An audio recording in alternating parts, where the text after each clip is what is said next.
Hello, welcome to CGTN. This is a special coverage on the APEC Economic Leaders Meeting.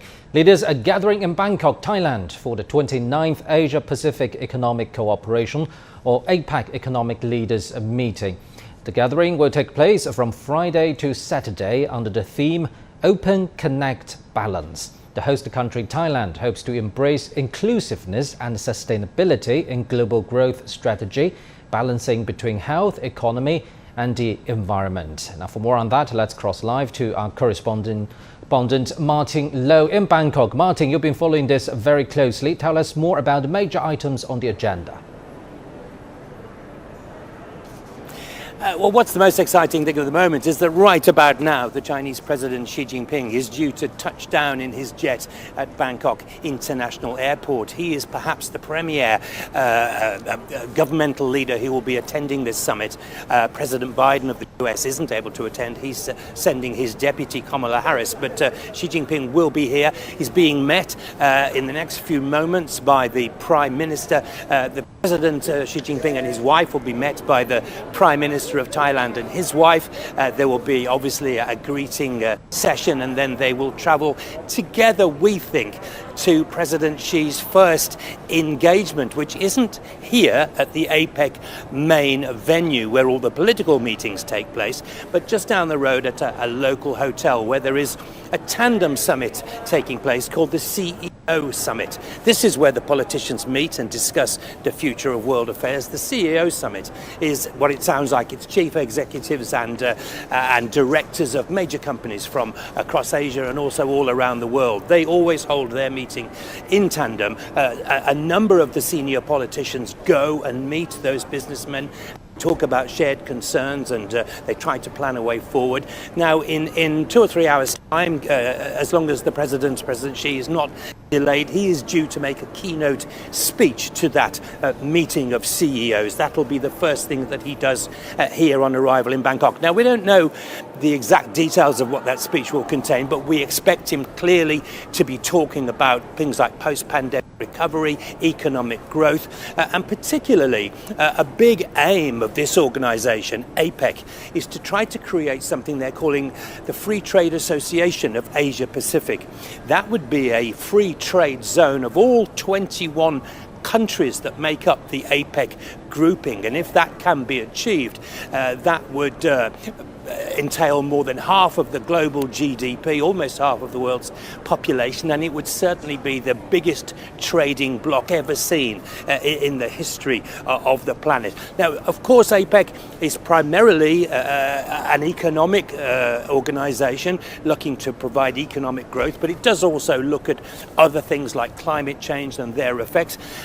But of course, we do know that a lot of these issues are being overshadowed at the moment by some of events on the global stage, the continuing conflict between Russia and Ukraine, which of course has been very much in the headlines this week, and also only to a slightly lesser extent, neighbouring Myanmar, very close to where I am here in Thailand, where that country has degenerated into a virtual civil war. There was a military takeover at the beginning of last year. There has been ongoing resistance to that military takeover. That has tragically resulted in thousands of violent deaths. That is very much something that will be on the minds of leaders here, not least because it's just on the doorstep. Thank you very much, our correspondent Martin Low in Bangkok. The plane carrying Chinese President Xi Jinping is arriving at the Thai capital, Bangkok. Now, for more, let's cross live to our reporter Zhao Yingfei in the Thai capital. Hello, Yingfei. Tell us what you've got latest. Sure, Pandang. Well, Martin has just mentioned about the APEC CEO Summit. I'm actually right here in the venue of the CEO Summit. So business leaders, especially from Asia Pacific, as well as elsewhere around the world, are really closely paying close attention to the world leaders' remarks at this meeting. Now, if you take a look at the previous 2 years of APEC, President Xi Jinping delivered a speech on Webster online, and then he mentioned about the new development paradigm as well as the sustainable development growth in the past 2 years. So what are the new messages Xi Jinping is about to deliver this year, especially when it comes to the face-to-face meeting, and that is something that people are closely monitoring.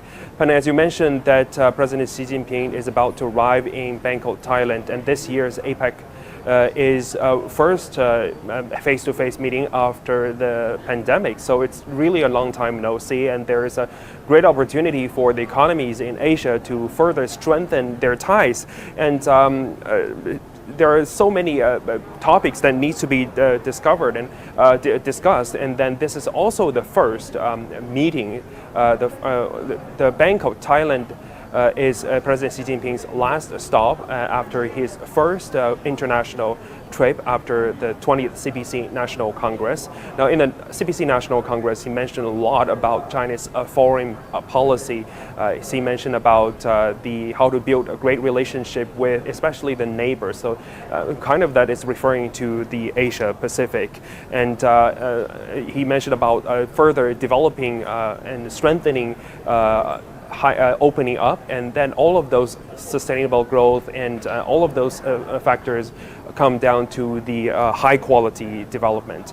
And over here in Bangkok, President Xi is also expected to meet with the Thai Prime Minister, and the bilateral meeting will be also one of the key focus that we are closely monitoring. Now, China and Thailand has great cooperation in under the Belt and Road framework. We got a chance to visit the China-Thailand high-speed railway. It's one of the unprecedented mega project that is ongoing. So faster transportation will certainly further boost the already very busy trade between the two countries. Pandang. Thank you very much. Our reporter Zhao Yingfei in Bangkok. Anucha Nakasai, Minister of the Thai Prime Minister's Office, says Thailand is ready for the big event. นะครับเพื่อที่จะได้เตรียมตัวให้พี่น้องคนไทยนั้นได้มีความ The Thai government and its people are ready to warmly welcome leaders from around the world as the host of the APEC meeting. It is a gathering of global concern, and 21 economies from the Asia-Pacific region will meet here in Thailand. It will be the first offline APEC meeting after the two previous were held online. Leaders will meet face-to-face in Bangkok. For more insight, we're joined in the studio by Professor Liu Baocheng and Professor Victor Gao. Thank you very much for joining us, gentlemen. So the theme for this year is Open, Connect, Balance. Let's take a look at Open first. Facilitating trade and investment, including financial inclusion, comes really high in this particular regard. But let's bear in mind the context. Post-COVID recovery, how difficult is that? And let's remember the uncertainties the world is now facing. What do you make of this initiative?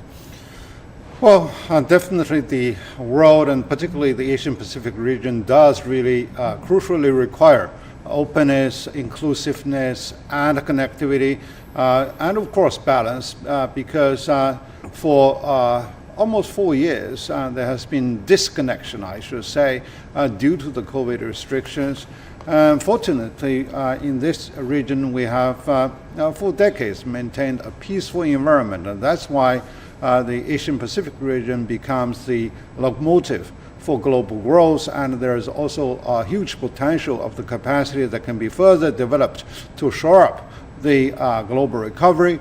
And now it is the right time for leaders to meet, particularly face-to-face, to discuss some of the imperative issues that are over there.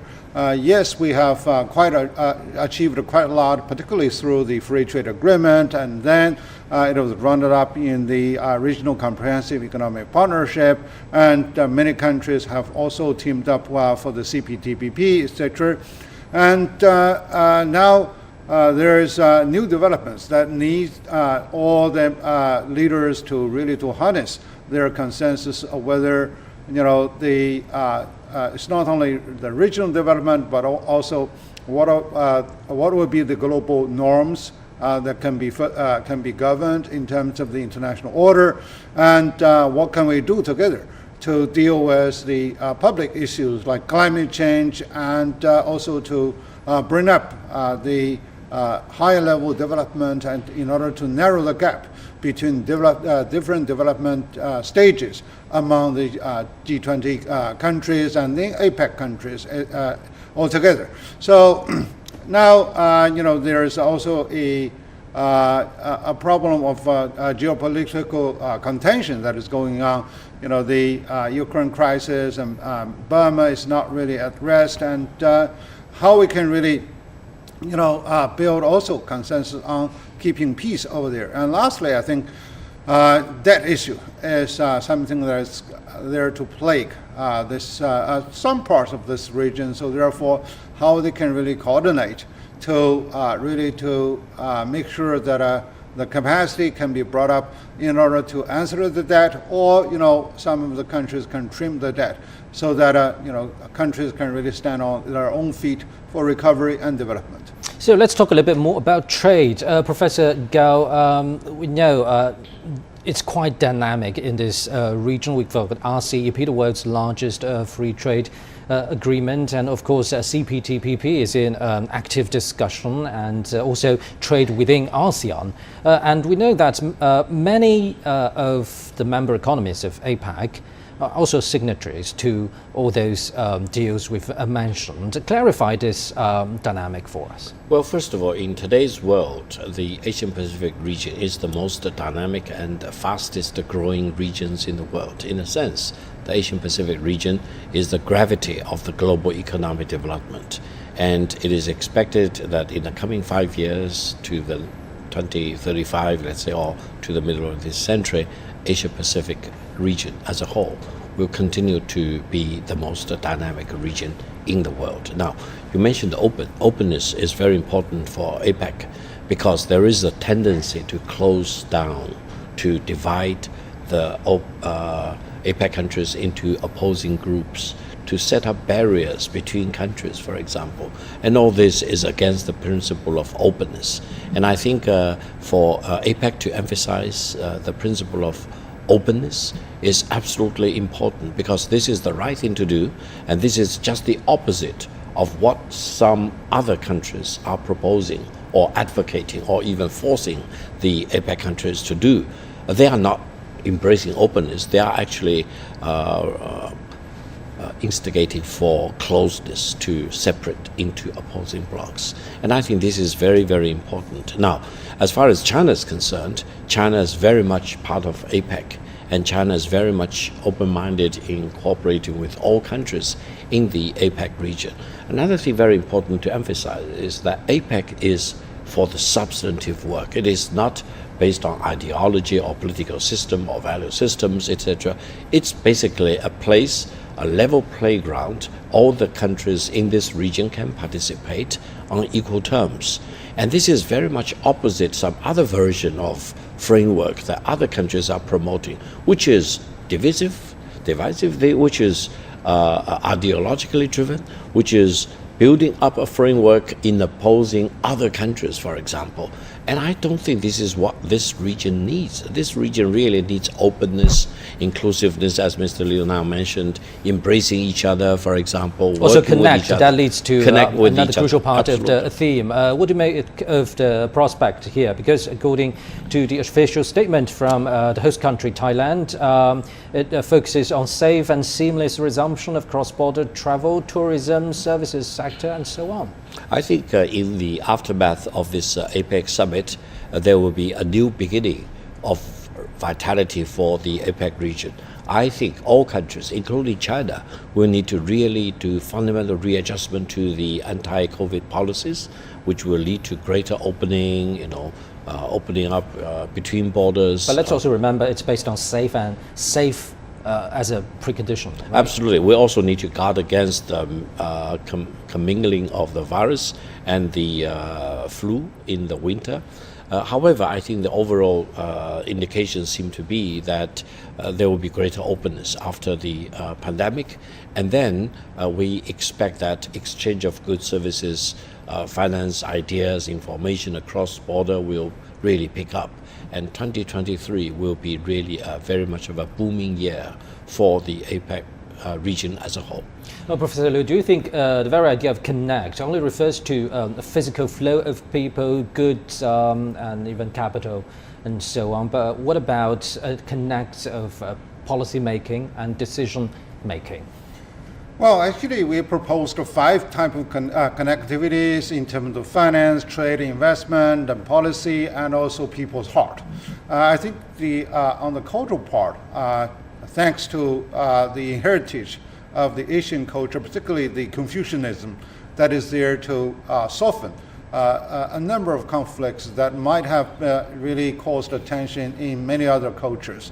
And then it is really the policy coordination that really is there to support, to give the enabling condition for people to get physically connected. For example, China has been actively building railways, ports, and super highways, etc., all around the APEC countries, and then Huawei and the Ali, etc., and many other of the digital technology giants are really working also seamlessly with the counterparts in this region in forming the future-oriented communication network.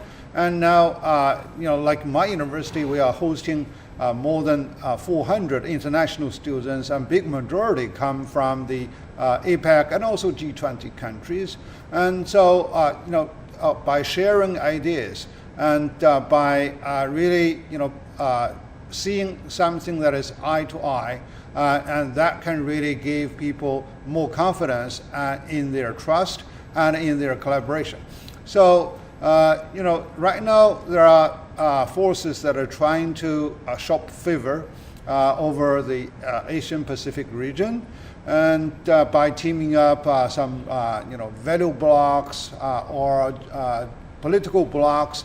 So I think, it is very important for all leaders to realize it is the livelihood of their people, and it is the future generation that whether they're going to benefit or not, instead of those ideological stereotypes that really work.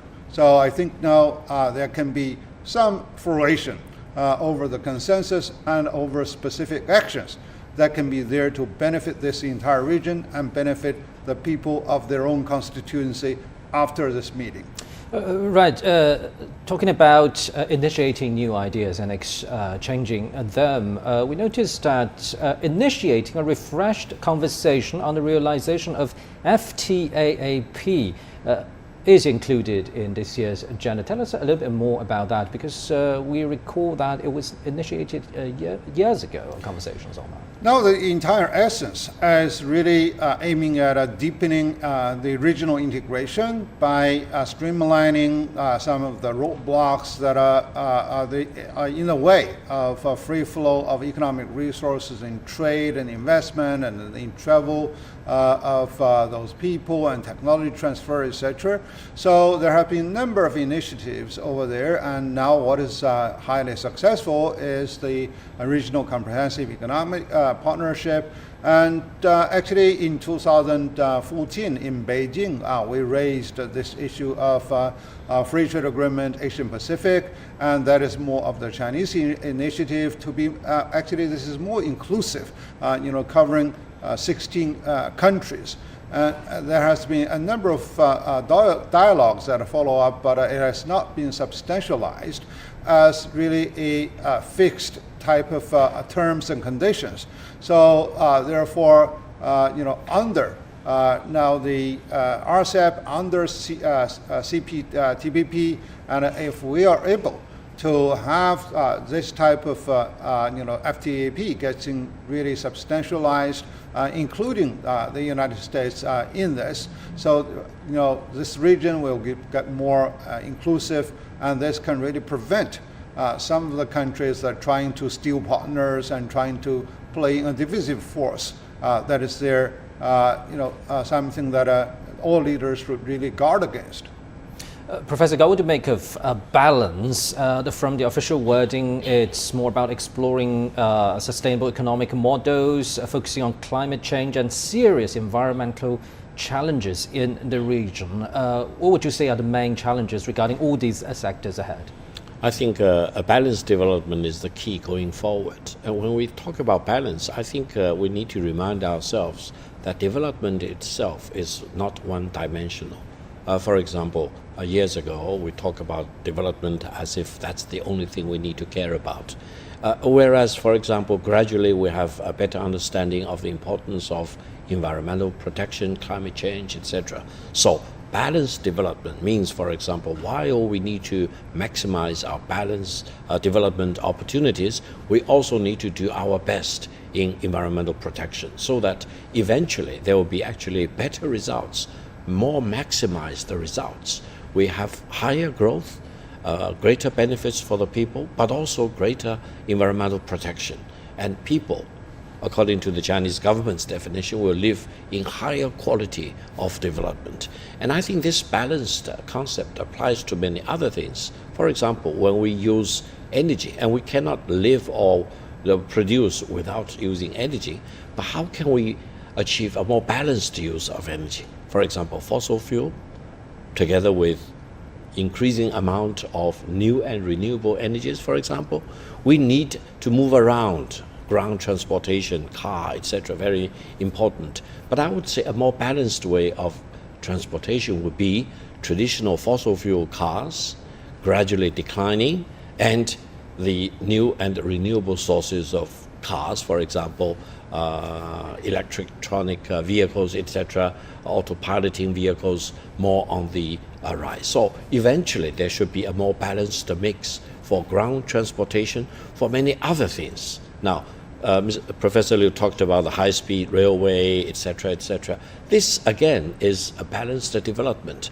For Indonesia, for example, traditionally the ground connectivity is not great because they have so many islands, more than 10,000 islands, and to build a railway connectivity linking different islands or between different parts of the same island, for example, will be very important. What about Thailand and countries like Laos? Now, Thailand, I would say, is very important. However, if you look at Thailand in terms of ground transportation, from the up north in the Chiang Mai region all the way down to Bangkok region or further down to the southern parts of the country, ground transportation is good, but is this really up to standards? No. I think there will be huge potential for Thailand to build up its high-speed railway, higher quality of expressways, for example, and this will really emancipate much greater value for the land, for the resources, for the produce of different parts of Thailand. And this is a sure recipe for greater economic value for Thailand as a whole. And I think China will be very interested in working closely with friends and business partners in Thailand to bring what China has accumulated over the past 43 years to work for the benefit of Thailand. And there are altogether 10 member states of ASEAN, many of which are within this APEC region, for example. I would say there is a very similar, if not the same, challenge for connectivity, for balanced development, etc. And this is where I truly believe China can come in to offer some value and assistance and help. Because after all, China is much larger, China is much more comprehensive, China has both agricultural, industrial, and high-tech manufacturing sectors, and we can really plug in what works for China to cooperate with so many countries in the APEC region as a whole. Professor Lee, yes. Yeah, I think there are two outstanding realistic challenges in terms of the climate change, as to go back to your question, in this region. Just because this region is really the robust economy, and therefore it is there to consume more energy, and more countries are really engaged in their industrialization. Well, Professor, sorry to stop you there. We're watching footage from Bangkok. The plane carrying Chinese President Xi Jinping is now arriving at Thailand's capital, Bangkok, where the economic leaders meeting will be held from Friday to Saturday. You're watching footage from Bangkok airport. The plane carrying Chinese President Xi Jinping is now arriving in Bangkok. Chinese President Xi Jinping will attend the 29th APEC Economic Leaders Meeting in the Thai capital from November the 17th to the 19th. Under the theme of Open, Connect, Balance, APEC member economies is expected to discuss promoting balanced, inclusive, sustainable, innovative and secure growth and accelerate regional economic integration 2 years into the pandemic. The Asia-Pacific Economic Cooperation, or APEC, is a regional economic forum established in 1989. The grouping aims to promote free trade and economic cooperation in the region. You're watching footage from Bangkok. The plane carrying Chinese President Xi Jinping is now arriving in the Thai capital. Chinese President Xi Jinping will attend the 29th APEC Economic Leaders Meeting from November the 17th to the 19th. So, Professor Liu, continue our discussion on the theme of this year's APEC gathering. You were talking about climate change and its challenges. I think there are two realistic challenges in terms of climate change, because just because this region is very dynamic in their economic growth, they consume more energies, and there can be more carbon emissions. And so if you really travel around the world, you do not see any other region that are, suddenly a fishing village turned into a mid-sized city, and there is skyscrapers that are being built. So this is really a robust area. And the other is that we simply have the geographical proximity. So therefore, how we can really have the inclusive development, because we share a lot of water, we share mountains, and we share rivers, etc. And there needs concerted efforts as how all the member countries along the river, surrounding the mountain and surrounding the coastal area can prevent, for example, predatory fishing. And we have the green standard that all of us can really get committed to. And so, the leaders can really agree on something that to prevent a beggar of a neighbor type of syndrome that is could often happen.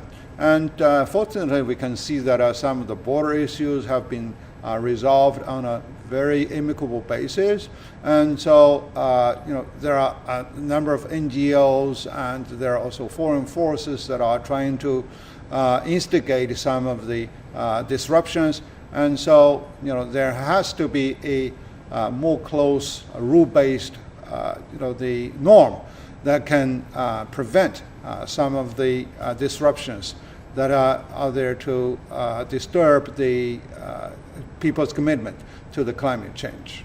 Now, talking about the very idea of being inclusive, Professor Gao, the Asia-Pacific Economic Cooperation grouping itself contains member economies actually geographically maybe far, far away from each other. Peru, Chile, the United States, Canada are on another side of the Asia-Pacific, and Russia and many other countries like China, Vietnam, Thailand on this side of the Asia-Pacific. How challenging will it be to coordinate an inclusive prospect for the grouping and its economic directions? Well, first of all, APEC by its name refers to member states around the Pacific region and in the Asian region.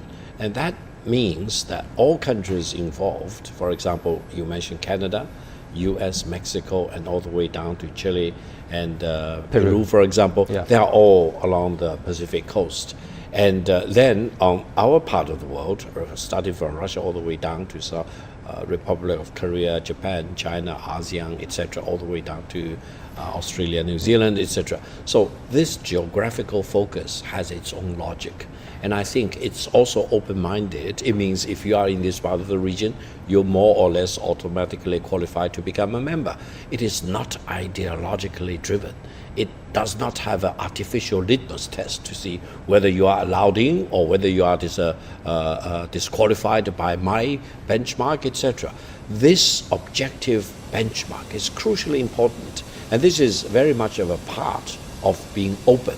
You are open to all countries in this part of the world, regardless of their history, regardless of their political system, regardless of whether their value are the same as my value. If you are in this part of the world, let's work together. So this is very important. Now, how can they become more coherent in promoting each other's development? Of course, I think the Pacific Ocean itself is no longer an insurmountable barrier. It is actually a connectivity in itself, not only in terms of maritime transportation, but transmission of information can be instantaneous. So I think we need to really see that the APEC region is really a highly connected region, despite of distances which we used to think almost insurmountable. And this is the fun for focusing on APEC, rather than, for example, as some other countries call IPEF, Indo-Pacific Economic Framework, which does not include all the Pacific Rim countries, which does not include all the Indian Ocean Rim countries, for example, and which country gets in, which country does not get in, is very artificial. There is no... Indeed, how can you divide ocean and seas? Absolutely. Talking about that, what about challenges to coordination in the world of uncertainty and COVID? Yes, some of the disruptions in supply chains, in the free flow of goods are caused by the COVID pandemic, but it's also caused by geopolitical and even ideological reasons.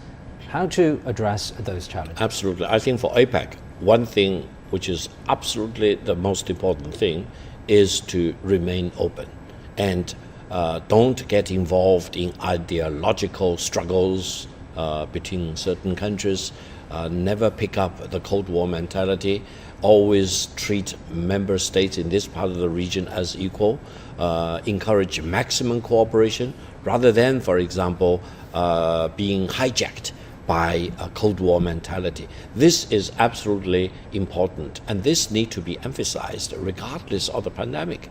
And then, fortunately, the pandemic is getting close to its tail's end, I hope.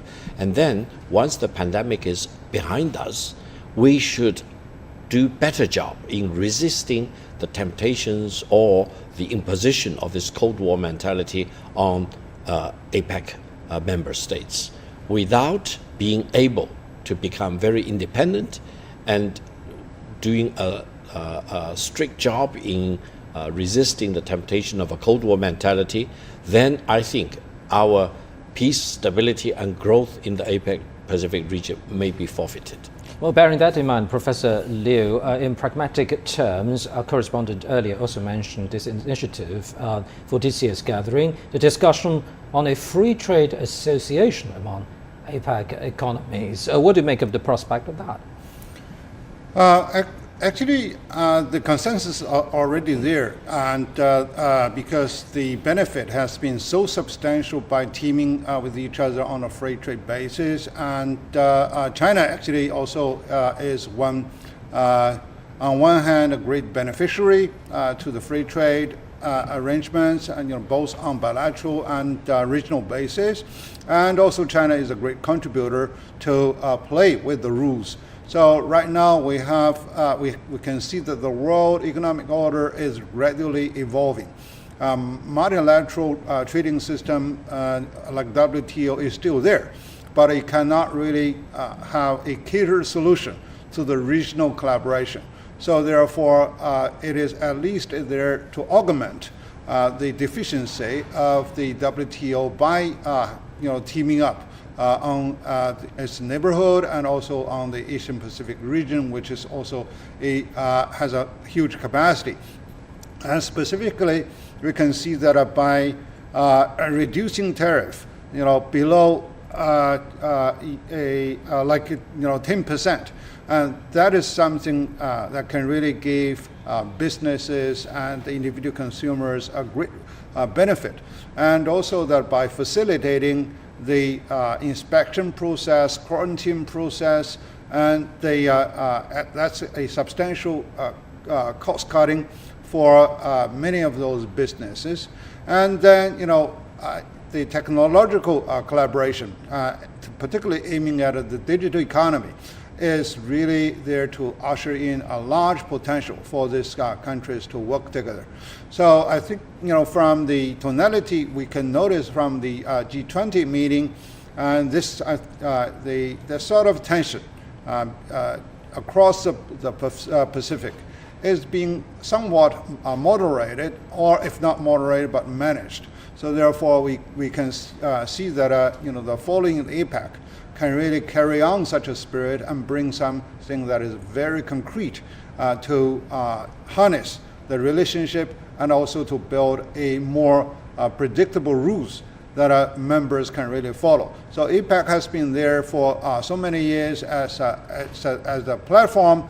It's generated RCEP, it generated TPP, and then CPTPP. So hopefully they can really generate something more specific.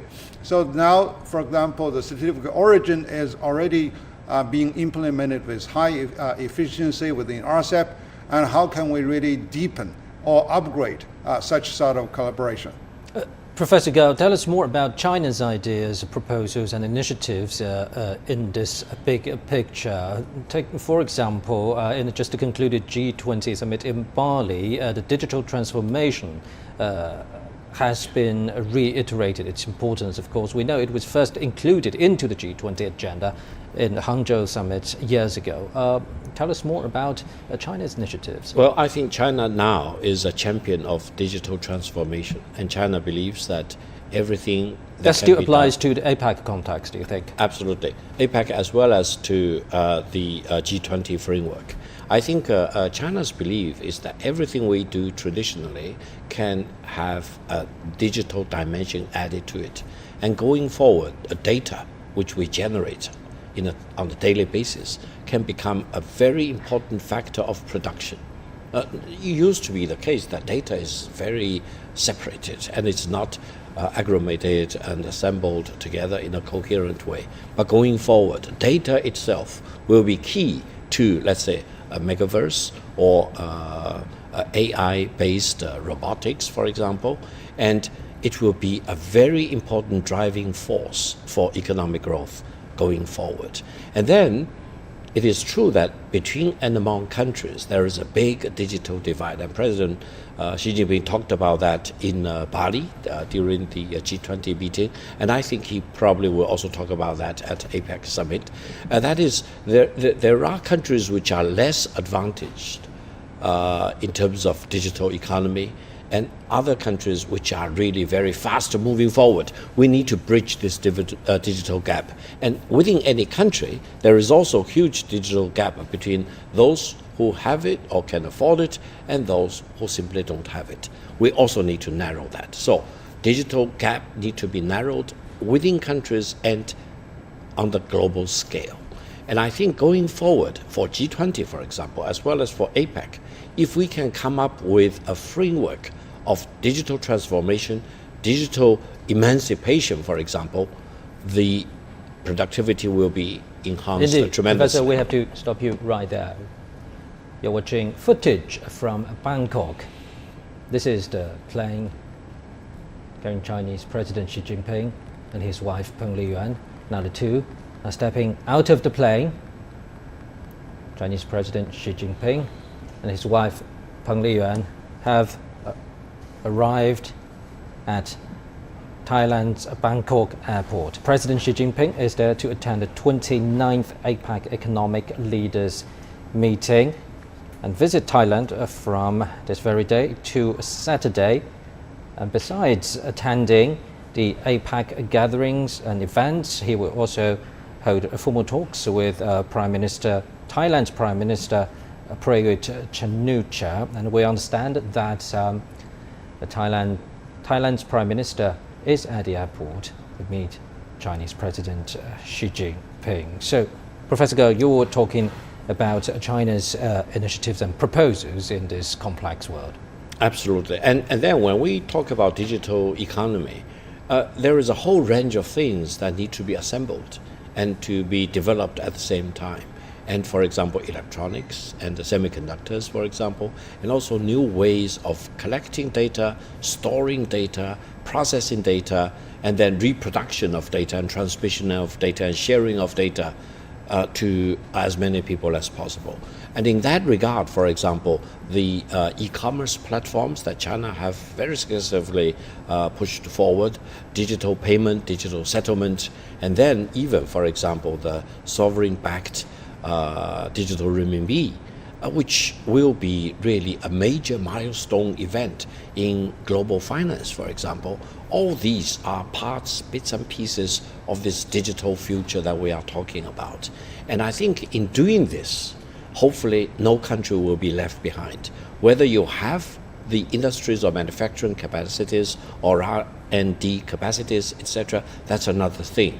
But the results of the digital economy need to be pushed to as many countries as possible, to be shared by as many people in many countries as possible.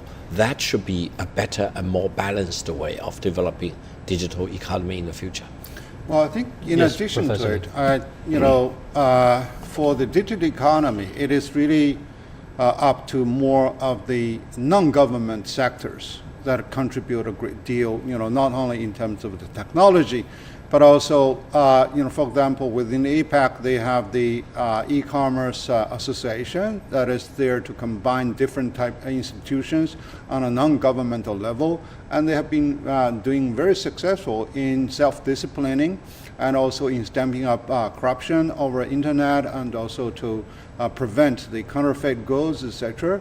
And I still remember it during the Hangzhou APEC meeting, and Jack Ma brought up the EWTP, which is the e-commerce platform Professor, around the world. sorry to interrupt, but many are also arguing that none of this will happen without the infrastructure, the heavy infrastructure invested and built by governments with strong determination. Only with that, e-commerce, data flow, and all those fancy things mentioned by Professor Gao can happen. Yes, the government solves two issues. One is connectivity, and the other is regulation. And then, within this and also on this platform, it is really the businesses and also even other non-governmental institutions that are there to play on the stage. So we do see that the e-commerce has been rolled out, and also that because it is a budding industry with big potential, it's normally that the practice that is on cumulative basis gradually being approved and regulated. So therefore, like the credit rating system for businesses, for individual vendors, and also the complaint system that is being handled between customers and vendors, and this is something that is generated by the businesses, and eventually through dialogue and also through coordination, and regulation will come on on sovereign basis. But then countries can really meet together to discuss more of a more applicable regional rules. So this is really the way how things can really develop.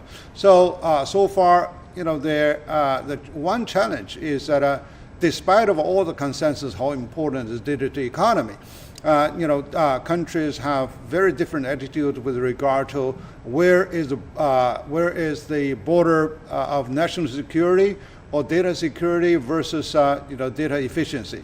So I hope that they're going to make at least some marginal progress in the digital economy regulation at the APEC, but it's going to take a long run for them really to harness the consensus with regard to security versus efficiency for the digital economy. In the footage we just watched, Professor Gao, Thailand's Prime Minister Prayut Chan-o-cha was at the airport to welcome Chinese President Xi Jinping and his wife Peng Liyuan. Tell us a little bit more about bilateral ties and its momentum between China and Thailand in recent years. Thailand as an ASEAN member state, has one of the closest relations with China. And the close friendship and cooperation date back all these decades. I understand, China-Thailand people-to-people cooperation dates back to hundreds, if not thousands of years. And this is the very good, solid foundation upon which modern-day China-Thailand relations can really be built upon. Now, Thailand itself is also peace-loving, and it has good relations with many countries in not only our part of the world, but throughout the world. And therefore, for example, in terms of numbers of Chinese tourists visiting Thailand, Chinese business investments in Thailand, and also Chinese universities accepting students from Thailand in all parts of China. And then on Thailand's term, their visits, including family visits, for example, Chinese diaspora communities visits back to China's mainland, Hong Kong, Macau, and Taiwan province, for example, these are truly very, very good examples of good neighborly and friendship relations. We call people in Thailand kind of our cousins or brothers and sisters. There is a special way of dealing with people from Thailand. And I think this is further enhanced because now Thailand is a destiny of huge Chinese investments. I think China's investments in ASEAN countries probably is one of the highest in Thailand. And this bodes well for future connectivity between the two countries, two governments, two peoples, for example, and business communities from both countries going forward. Another thing I want to emphasize is that in terms of Chinese investment in Thailand, I hope eventually there will be more and more high-tech oriented. For example, China is doing a lot in terms of pharmaceutical research, medical research and manufacturing. And in Thailand, I hope there will be a joint effort in building up, for example, vaccine research and production centers in Thailand so that Thailand can be in a better position, in a stronger position to scramble into action as soon as possible whenever another pandemic hits mankind. Well, gentlemen, we'll be getting back to you on this. The Director General of the Department of International Economic Affairs and Thailand's APEC senior official said in an interview that Chinese President Xi Jinping's presence in Thailand will be very much welcomed. China's President Xi Jinping will be in attendance. How significant is this for APEC, and what can China bring to the table to strengthen regional cooperation? Extremely important player in APEC as second largest economy in the world. Probably the largest economy in the world in the next few years. China plays a very important role in the region. And the fact that the leadership of President Xi Jinping is well known throughout the region, I'm sure that his contribution as one of APEC leaders will be recognized so much across the Asia Pacific. We all recognize the role of China, the role that China can play in all this endeavor. China is very big in the green agenda. And I think, if I'm not mistaken, it was in Beijing in 2014 that APEC leaders, for the first time, touched on new economic approach that includes green economy and blue economy. The era that spells very clearly how sustainability, how responsibility will drive the Asia-Pacific economy forward. Given the current state of the global economy and heightened geopolitics, how poignant is the timing of this meeting? I don't think we can ignore the fact that there is this elephant in the room. The APEC of 2022 is rather different. We are